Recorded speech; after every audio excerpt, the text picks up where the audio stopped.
Shalom Bapak Ibu Saudara yang sangat saya kasih dalam Tuhan. Saya berdoa Anda semua terus dalam keadaan baik dan bersemangat hidupnya. Karena Tuhan adalah Tuhan yang baik. Situasi yang sulit bisa Tuhan ubah jadi baik. Dan hari ini kalau Anda mendengar suara saya, suara manusia, tapi Tuhan bisa pakai karena menyampaikan firman Tuhan. Berarti Tuhan masih terus mau berperkara dalam hidup kita. Tuhan mau ubah hidup kita. Buka hati bagi firman Tuhan. Katakan untuk diri Anda sendiri, Tuhan masih bekerja dalam hidup saya. Mari sama-sama berdoa untuk firman Tuhan. Bapa, kami percaya Engkau Bapa yang baik. Kami percaya hari ini saat kami masih bisa hidup, menarik nafas. Kami percaya Tuhan masih punya rencana dalam hidup kami.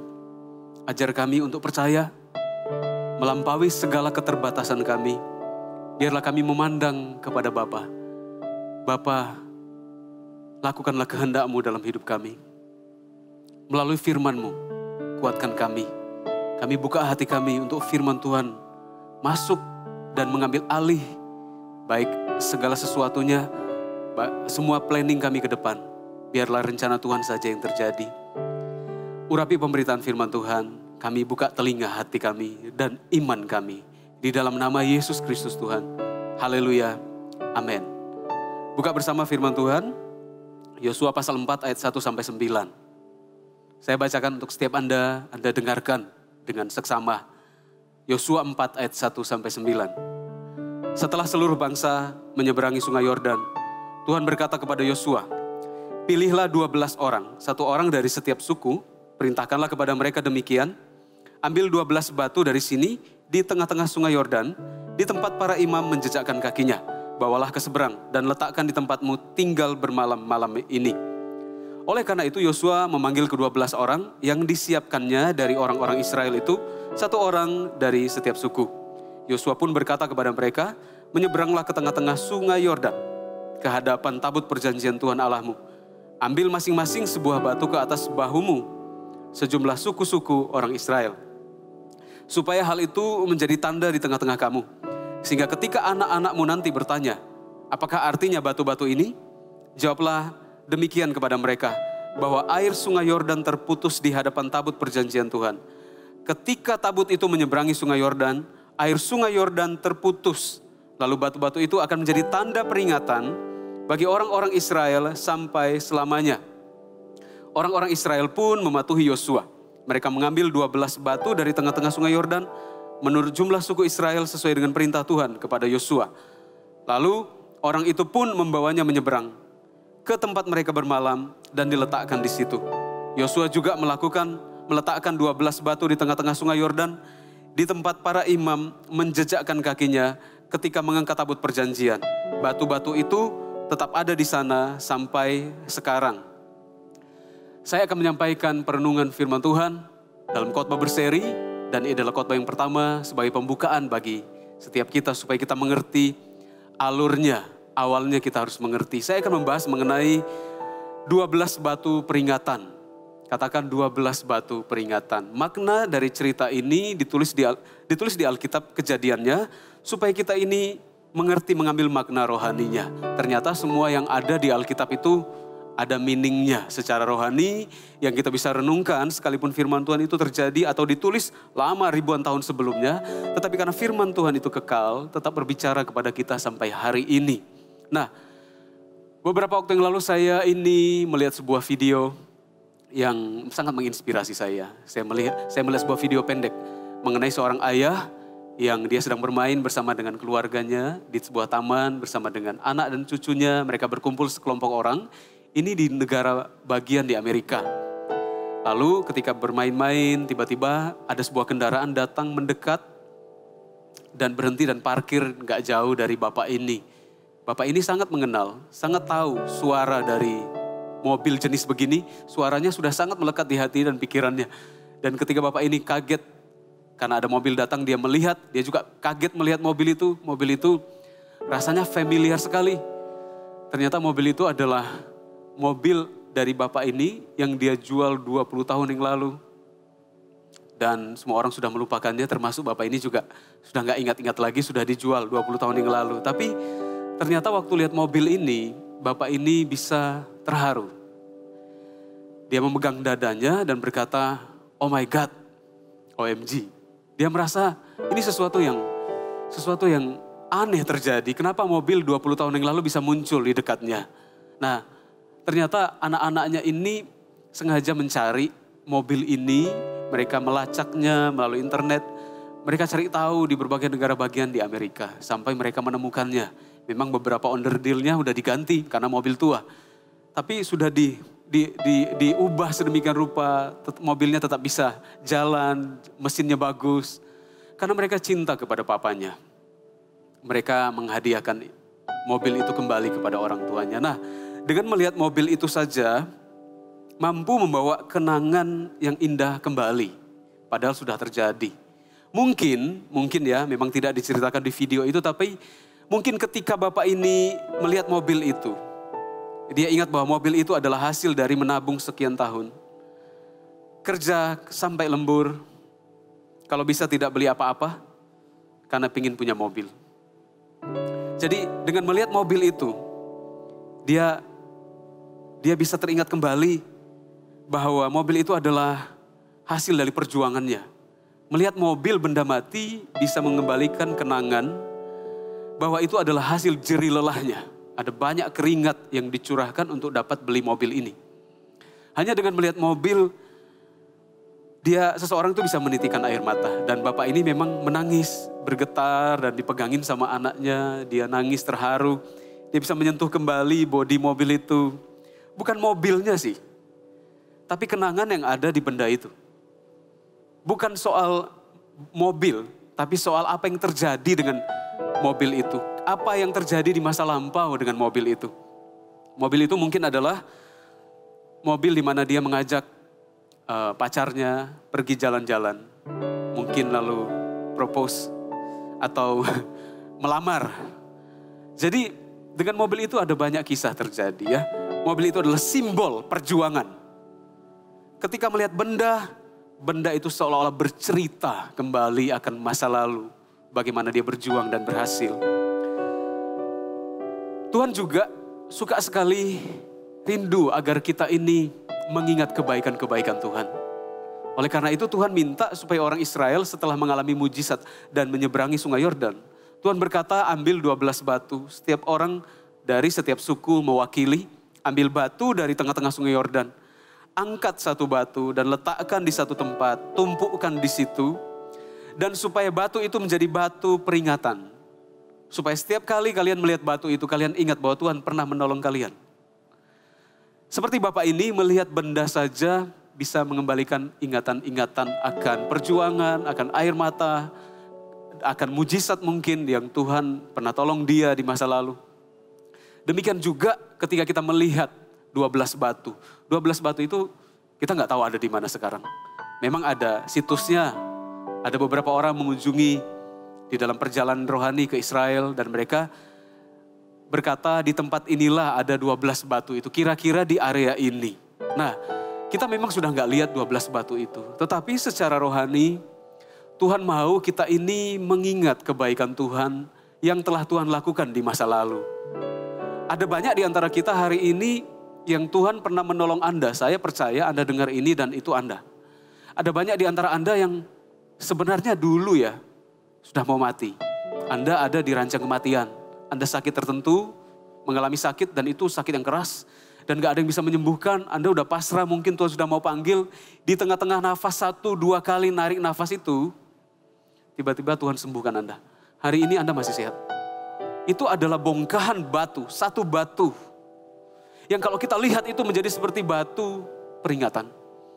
Saya mau kita kembali mengingat kebaikan-kebaikan Tuhan. Untuk hal inilah diperbolehkan menengok ke belakang hanya untuk melihat kebaikan Tuhan. Bukan untuk melihat hal-hal yang ada di belakang. Dosa di masa lalu gak usah ingat. Hanya dalam hal inilah kita boleh melihat ke belakang, yaitu melihat kebaikan-kebaikan Tuhan. Beberapa waktu yang lalu, bertahun-tahun yang lalu, saya juga mengalami hal yang sama. Waktu saya kembali ke rumah orang tua saya, ke kota Manado, saya kembali dan saya kaget karena di rumah masih ada sebuah motor, yang motor ini motor tua dan bukan motor yang mahal. Motor ini juga sudah motor butut. Ada motor yang baru sih di rumah, tapi saya tertarik dengan motor ini karena Motor ini adalah sepeda motor maksud saya. Sepeda motor yang saya ketika lihat benda ini, saya ingat perjuangan ayah saya. Bisa lihat joknya, kulitnya terkelupas, udah berapa banyak jam berkeliling dengan sepeda motor jualan.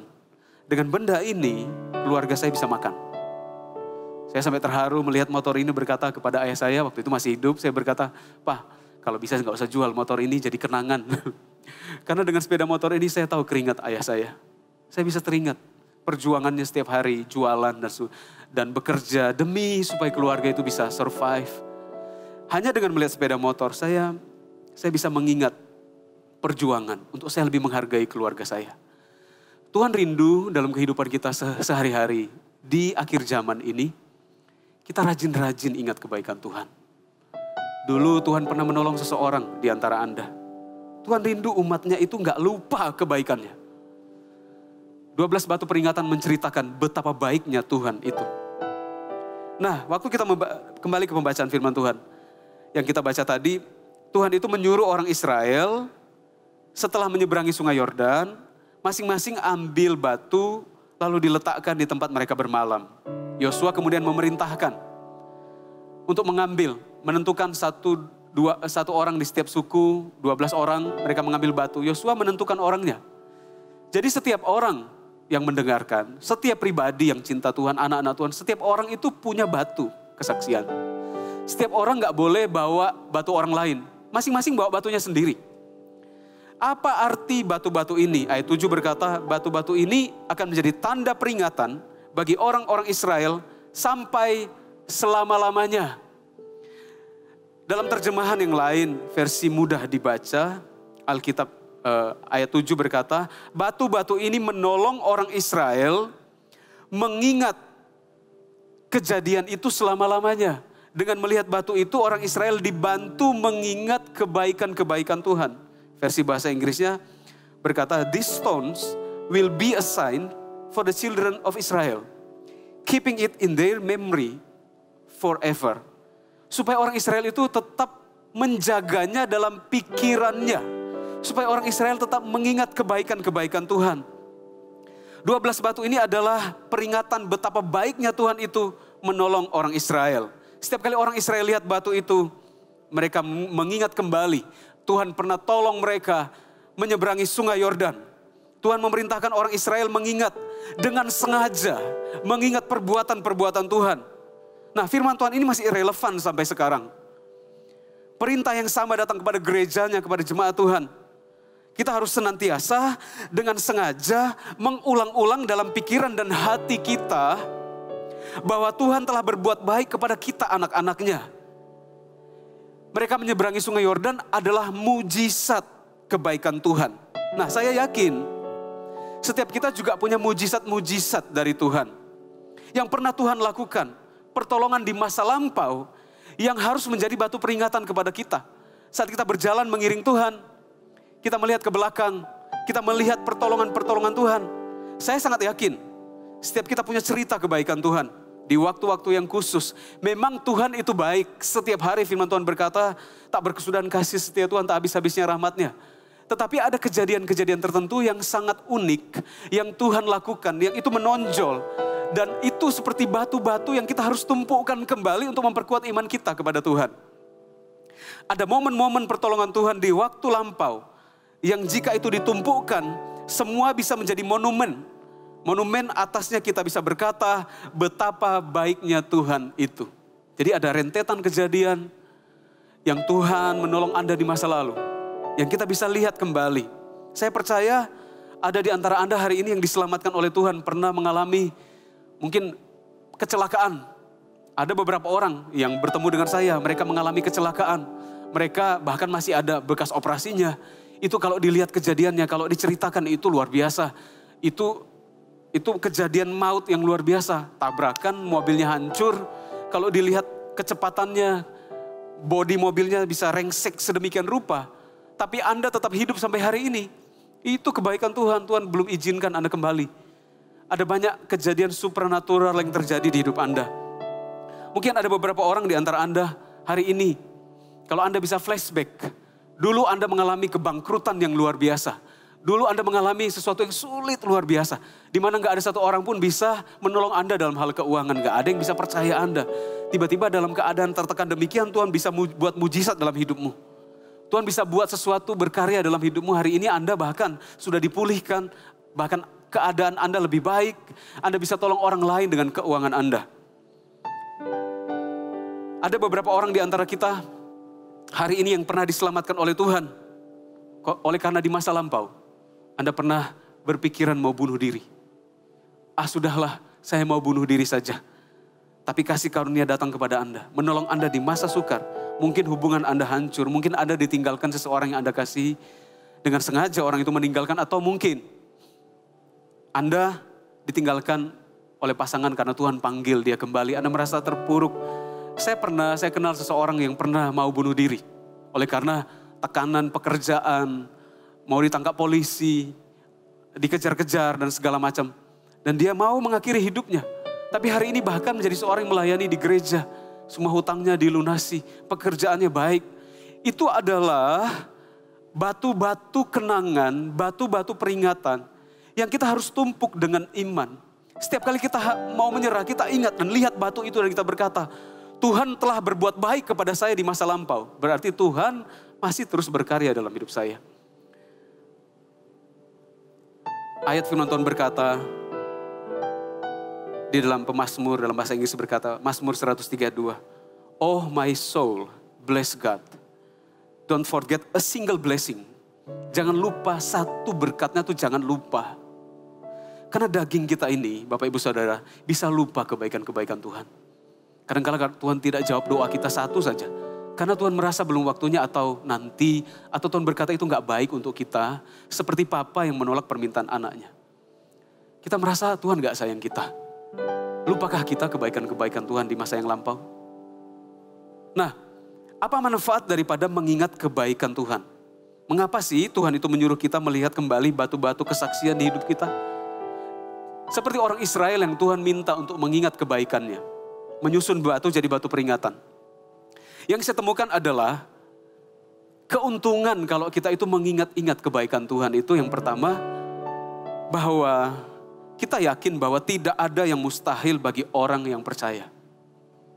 Sungai Yordan adalah sungai yang terbentang sangat panjang dan luas menghalangi bangsa Israel masuk ke Kanaan. Tetapi apapun, seberapa luas pun sungai Yordan itu, ternyata orang Israel bisa melewatinya. Ini bercerita kepada kita bahwa apapun yang terbentang menghalangi perjalanan iman kita, percayalah Tuhan sanggup membukanya. Sekeras apapun aliran sungai yang terbentang di depan kita, rasanya nggak mungkin. Orang Israel waktu melihat sungai itu, melihat derasnya sungai itu, melihat betapa luasnya sungai itu. Tapi waktu melihat batu itu mereka ingat, seluas dan sederas apapun tantangan yang menghalangi kita masuk ke tanah perjanjian, Tuhan ternyata bisa ya. Hal yang sama terjadi dalam hidup kita, kita bisa ambil pelajaran bahwa setiap kali kita mengingat kebaikan Tuhan yang pernah Tuhan lakukan di masa lalu, kita diteguhkan dengan satu hal, bahwa tidak ada yang mustahil bagi orang percaya. Kata firman Tuhan bahwa kita ini hidup di dunia yang makin jahat, betul. Menjadi orang Kristen bukan berarti tidak hadapi situasi sulit. Jadi orang Kristen bukan berarti enggak menghadapi pandemi COVID-19. Kita hidup di dunia, kita seperti domba di tengah-tengah serigala. Ada banyak tantangan, ada harga yang harus kita bayar. Sama-sama kita berjuang, sama-sama mengalami yang namanya tekanan, harga naik, pekerjaan ini, pekerjaan itu turun.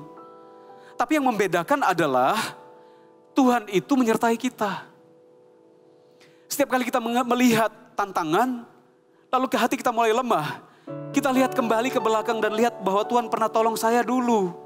Waktu kita lihat keajaiban Tuhan di masa lampau, kita dikuatkan kembali untuk menghadapi tantangan di depan. Setiap orang Kristen dipanggil oleh Tuhan jadi Kristen bukan untuk nggak hadapi masalah. Kalau kita mau jadi dewasa namanya ada ujian. Orang naik kelas ya ada ujian. Yakub harus hadapi perlakuan Laban untuk dipakai oleh Tuhan. Dia punya mertua yang nggak berlaku adil kepadanya. Kita kenal kisah Yakub. Dari Yakub muncul 12 suku. bagaimana Tuhan pakai dia. Musa harus hadapi Firaun.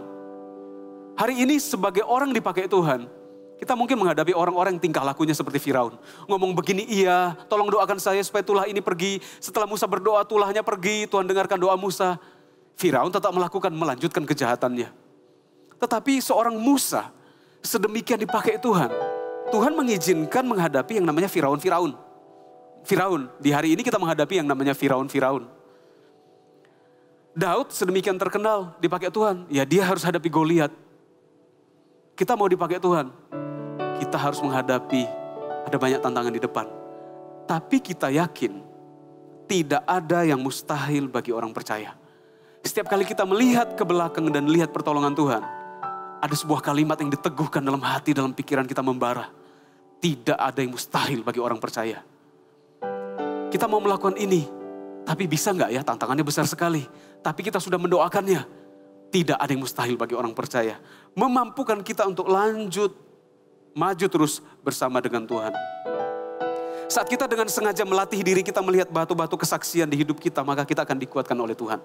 Dengan sengaja, Tuhan minta orang Israel membuat batu tugu itu, supaya orang Israel dipersiapkan menghadapi tantangan-tantangan ke depan yang lebih besar. Saat mereka hadapi tantangan yang besar, mereka lihat ke batu itu dan mereka berkata, sedangkan sungai Yordan saja bisa diputus oleh Tuhan, apalagi masalah itu, Tuhan juga bisa. Tuhan itu sama yang melakukan mujizat itu, Tuhan yang sama yang akan melakukan mujizat itu. Bayangkan, ada beberapa kejadian saya lihat, ponakan saya. Ini ceritanya nyambung. Saya melihat kejadian ini mirip. Ponakan saya mau ke sekolah, dia takut beberapa hari awal-awal ke sekolah, masih kecil, badannya kecil. Waktu turun di antara orang tuanya mau lihat, dia lihat sekolahnya besar sekali gedungnya. Dia lihat keramaian, dia takut. Tapi orang tuanya berkata maju saja. Gak apa-apa masuk, ada teman-teman yang baik di sana. Ada guru yang baik di sana. Dia ragu-ragu tapi tetap dia melangkah. Di depannya dia merasa ada tantangan. Tapi waktu dia melihat ke belakang ada mamanya yang melambaikan tangan. Ayo maju saja, gak apa-apa, ayo maju saja. Itu seperti 12 batu peringatan ini. Saat kita maju ada tantangan besar di depan. Lalu kita melihat ke belakang ada Tuhan dan keajaiban-keajaiban yang pernah Tuhan lakukan. Kita dikuatkan untuk tetap maju. Lukas 10 ayat 3 berkata, pergilah, sesungguhnya aku mengutus kamu seperti domba ke tengah-tengah serigala. Ada banyak tantangan di sekeliling kita. Tapi kita tahu, Tuhan kita singa dari Yehuda. Gak ada yang bisa mengalahkan dia. Majulah saudaraku, dengan mengingat kejadian-kejadian di masa lampau. Ada satu yang diteguhkan. Tidak ada yang mustahil bagi orang yang percaya. Yang kedua, saat kita melihat dan mengingat kebaikan-kebaikan Tuhan, iman kita gak tergoncangkan. Saat kita lihat tantangan, kita gak goncang dan menuduh Tuhan gak baik. Kita gak meragukan Tuhan. 12 batu kesaksian yang disusun itu, yang dilihat oleh orang Israel sebagai tugu, peringatan, itu kayak batu yang kuat. Seperti sauh yang kuat. Kata firman Tuhan, kita ini punya sauh yang kuat. Iman itu, pengharapan itu seperti sauh yang kuat. Supaya kita ini gak diombang-ambingkan. Kalau sebuah kapal pergi ke pelabuhan, merapat ke pelabuhan, kemudian supaya kapalnya gak terombang-ambing, hanyut oleh arus lautan. Kapal itu harus punya jangkarnya. Jangkar itu bentuknya bisa besi atau saya melihat beberapa kapal besar, mereka juga pakai tali mengaitkannya ke pelabuhan supaya kapalnya nggak hanyut. Tapi kadang-kala ada bentuknya besi kalau di lautan. Jangkar itu dilemparkan ke dalam lautan untuk mencapai dasarnya, menancap dan juga nyantol, bahasa Jawanya nyantol ke batu yang kuat, batu karang supaya kapalnya tetap ada di posisinya. Nah, batu-batu kesaksian ini kalau kita ingat kebaikan Tuhan di masa lalu, menjadi batu kesaksian bagi kita. Iman kita bisa kita taruh di situ. Kita tahu, kita berkata Tuhan dulu pernah tolong saya. Berarti sekarang sekalipun banyak goncangan, saya tetap bisa bertahan dalam iman saya. Seperti sauh yang kuat. Karena hari-hari ini di sekeliling kita ada banyak sekali kejadian yang terjadi, yang membuat kita ini mudah melupakan Tuhan. Iman ini bisa goncang. Iblis bisa datang dan berbisik di telinga kita, dalam pikiran, dalam hati kita.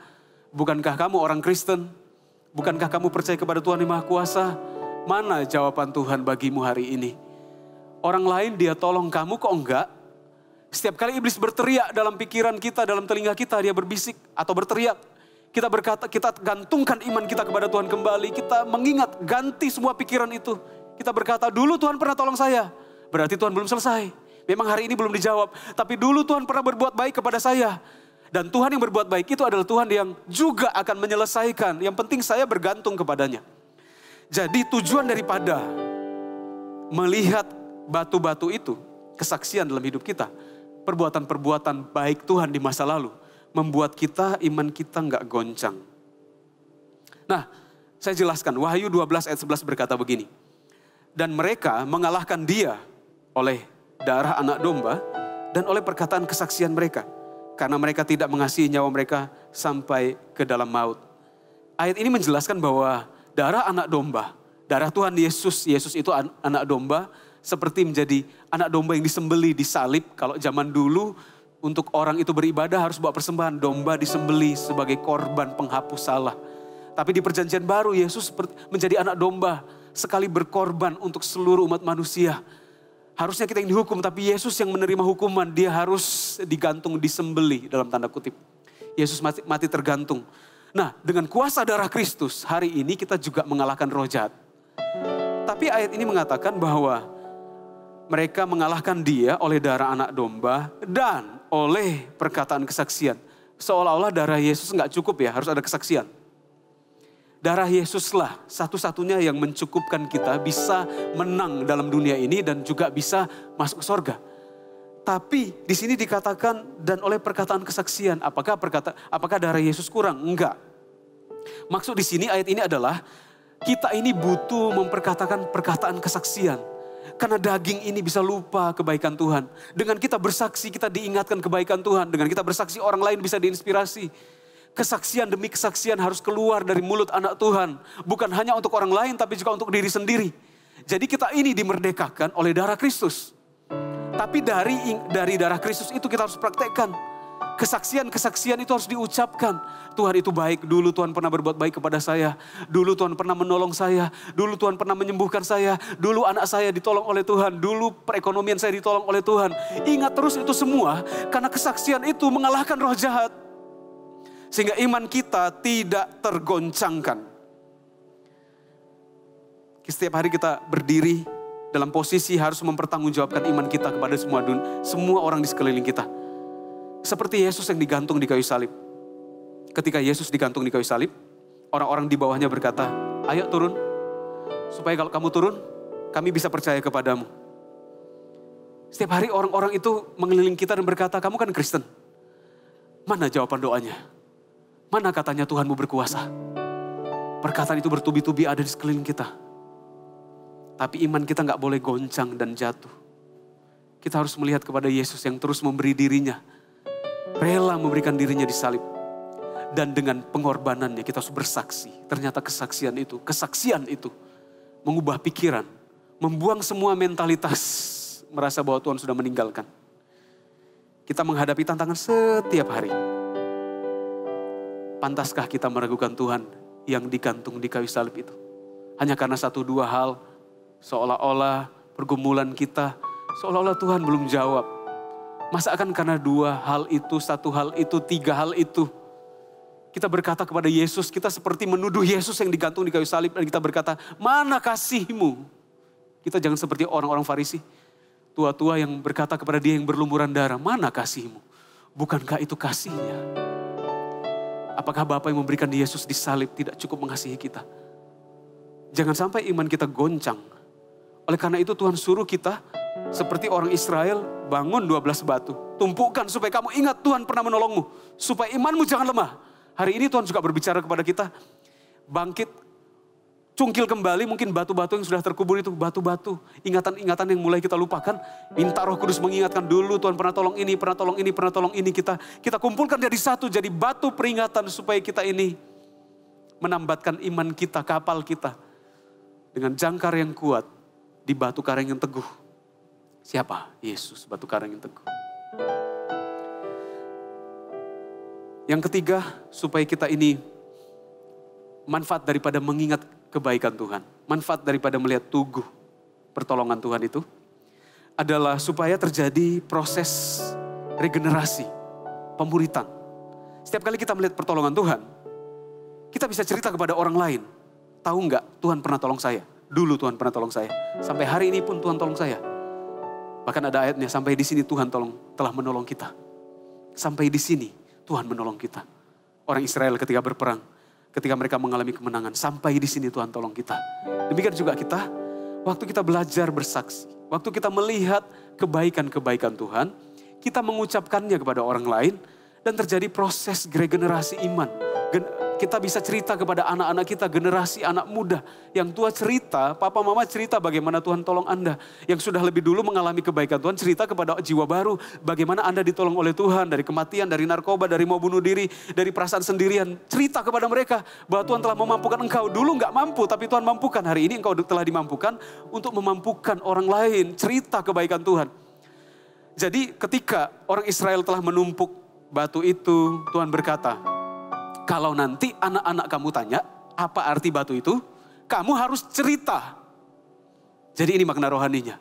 Saat kita mengingat kebaikan-kebaikan Tuhan, batu-batu itu, simbol-simbol itu, kebaikan Tuhan itu disimbolkan dengan batu-batu peringatan itu. Saat kita lihat, kita cerita ke orang lain dibangun. Pemuritan terjadi, regenerasi iman terjadi. Tuhan tolong Anda bukan untuk Anda diam. Tuhan tolong Anda untuk Anda bercerita kebaikannya. Karena roh jahat itu sudah dikalahkan dengan darah anak domba dan kesaksian kita. Orang tua bisa bercerita kebaikan Tuhan. Mengingatkan diri mereka sendiri juga akan kebaikan Tuhan. Lalu mereka ingatkan anak-anaknya mengenai kebaikan Tuhan. Orang tua dan anak-anak sama-sama membangun iman percaya kepada Tuhan. Leaders juga. Kalau Anda jadi pemimpin rohani di satu tempat, Anda bisa cerita kepada anak-anak rohani Anda.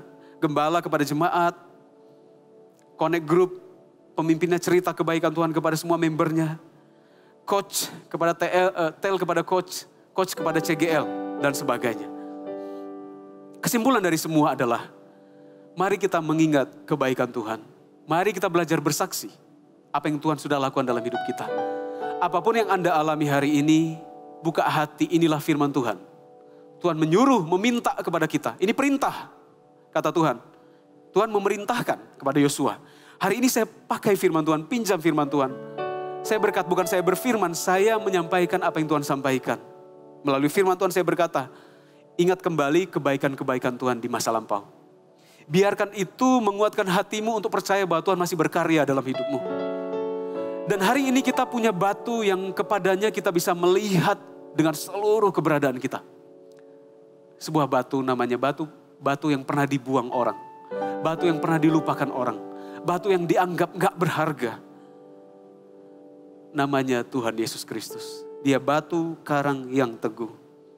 Galatia 3 ayat 1 berkata, hai orang-orang Galatia yang bodoh. Siapakah yang telah mempesona kamu? Waktu itu Rasul berkata kepada jemaatnya, hai orang jemaat Galatia, kamu ini bodoh. Siapa yang telah mempesona kamu? Bukankah Yesus Kristus yang disalibkan itu telah dilukiskan dengan terang di depanmu? Jangan sampai iblis itu membodohi kita. Roh Kudus itu lebih hebat dibanding roh jahat, iblis itu. Jangan sampai iblis membodohi kita dan berkata, di mana Tuhanmu? Katanya engkau anak Tuhan, katanya Kristen. Di mana Tuhanmu? Kita harus kembali memandang kepada Yesus. Oh, Yesus pernah tolong saya.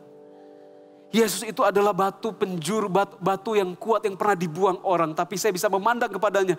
Dan saya bisa berpegang kepadanya. Yesus adalah batu yang harus saya ingat setiap hari. Ini perumpamaannya, Yesus bukan batu. Ini adalah perumpamaan. Yesus di perumpamaan bahwa Yesus adalah batu karang. Yang kepadanya kita ini waktu menjalani kehidupan kita bisa berpegang kepadanya. Batu karang ini teguh sekali, gak ada, bahkan alam maut tidak bisa menggoncangkannya. Di mana gereja dibangun atas dasar itu. Hari ini kita harus menjadi saksi. Setelah kita tahu bahwa Yesus itu menolong kita, hari ini kita juga harus menjadi saksi kepada banyak orang. Saksikan kebaikan Tuhan. Dengan bercerita kebaikan Tuhan, iman kita dibangun. Dengan bercerita kebaikan Tuhan, orang lain juga dibangun. Ada banyak sekali pertolongan Tuhan di masa lampau yang terjadi dalam hidup kita. Lupakah kita akan kebaikan Tuhan? Mari kita mengingat kebaikan Tuhan. Seperti cerita awal tadi. Seperti bapak yang mendapatkan kembali mobilnya. Dia ingat bagaimana dia berjuang. Dia ingat kejadian-kejadian indah dengan kendaraannya itu. Hari ini, Roh Kudus kiranya membuat Anda ingat. Dulu pernah Tuhan tolong saya di area ini. Tuhan pernah tolong saya selamat dari kejadian ini. Oh, betapa baiknya Tuhan itu. Oh, Engkau baik ya Tuhan. Pujilah Tuhan hai jiwaku dan jangan lupakan segala kebaikannya. Kita harus mengatakan demikian untuk pikiran dan hati kita setiap hari. Pujilah Tuhan hai jiwaku. Pujilah Tuhan hai jiwaku. Ingat kebaikannya. Mengingat kebaikan Tuhan sekali lagi seperti sauh yang kuat. Saya pernah mengalami kejadian juga. Ketika saya mengingatnya saya berkata betapa baiknya Tuhan itu. Tapi saya belajar dari kesalahan di mana Tuhan pernah tolong saya. Waktu itu saya bawa kendaraan menuju ke satu kota. Dari kota Medan pergi ke kota Binjai. Nyetir bawa mobil. Tapi waktu itu saya ngantuk siang hari. Habis makan nyetir. Dan memang saya letih. Saya mau pergi pelayanan dalam perjalanan saya nyetir sendiri. Tiba-tiba hilang. Saya tertidur beberapa detik. Tertidur dan ketika saya tertidur, saya kaget bangun karena ada kendaraan sebuah mobil kontainer besar sekali menekan klakson. Langsung saya bangun. Mungkin supirnya lihat saya tertidur. Mobil depannya tertidur. Oh, supirnya tertidur. Puji Tuhan, setir saya itu bukan ke kanan. Setir saya itu ke kiri. Ke arah halaman rumah orang. Bukan ke tengah. Kalau enggak saya tabrakan. Saya percaya. Bertahun-tahun yang lalu itu. Roh Kudus yang tarik setirnya. Kalau saya ingat kejadian itu, saya belajar. Enggak boleh teledor. Ya harus kalau ngantuk ya minggir dulu. Atau istirahat dulu. Tapi ada banyak dalam kelemahan kita, Tuhan tolong kita. Dengan melihat kejadian itu, saya bisa berkata, oh bless the Lord oh my soul. Terpujilah Tuhan hai jiwaku. Hati kita yang lemah dikuatkan kembali. Beberapa di antara Anda mengalami pergumulan hari ini. Saat Anda ingat dulu Tuhan pernah tolong Anda. Saat Anda ingat dulu Tuhan pernah sembuhkan Anda. Saat Anda ingat dulu Anda seorang yang sangat pemalu tapi hari ini Tuhan bisa pakai Anda. Anda bisa berkata, oh terpujilah Tuhan. Tuhan itu baik, kalau dulu Tuhan pernah tolong saya. Berarti ke depan Tuhan tetap bisa tolong saya. Kiranya renungan ini bisa menguatkan hati kita semua. Tuhan memberkatimu, ingatlah segala kebaikan Tuhan. Ungkit kembali batu-batu kesaksian itu. Supaya ketika engkau melihatnya, engkau berkata, betapa baiknya Tuhan itu. Mari satukan hati, mari kita berdoa. Bapa kami sungguh mengucap syukur untuk kebaikan-Mu.